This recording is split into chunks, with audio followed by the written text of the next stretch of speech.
बुलढाणा जिल्ह्यातील चिखली तालुक्यात सुरू असलेल्या मुसळधार पावसामुळे निर्माण झालेल्या पूरसदृश्य परिस्थिती आणि संभाव्य धोक्याची शक्यता लक्षात घेता प्रशासनानं चिखली तालुक्यातील सर्व शाळा आणि महाविद्यालयांना आज 18 ऑगस्ट आणि 19 ऑगस्ट असे 2 दिवस सुट्टी जाहीर केली आहे। मुसळधार पावसामुळे अनेक ठिकाणी पाणी साचलं असून काही ठिकाणी पूर आल्यानं विद्यार्थ्यांच्या सुरक्षिततेचा प्रश्न निर्माण झाला आहे। या गंभीर परिस्थितीमुळे कोणताही अनुचित प्रकार घडू नये यासाठी विद्यार्थ्यांची काळजी म्हणून हा निर्णय घेण्यात आला। चिखलीचे तहसीलदार आणि तालुका दंडाधिकारी संतोष काकळे यांनी या संदर्भात अधिकृत आदेश जारी केला आहे। चिखली तालुक्यामध्ये आज मोठ्या प्रमाणावर मुसळधार पाऊस सुरू आहे। अनेक ठिकाणी रस्ते बंद झालेले आहेत। चिखली बुलढाणा रस्ता 2 ठिकाणी बंद आहे। तसंच इतरही गावखेड्यावरील रस्ते बंद झालेले आहेत। याची संपूर्ण माहिती माननीय जिल्हाधिकारी महोदयांना देण्यात आलेली आहे।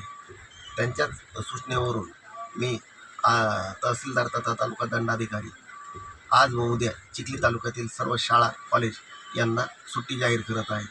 तसेच नागरिकांना आवाहन करण्यात येते की पावसाचा अंदाज घ्या, विनाकारण घराबाहेर पडू नका। तसेच ज्या ठिकाणी पुलावरून पाणी वाहत असेल त्या ठिकाणावरून जाण्याचा प्रयत्न करू नका।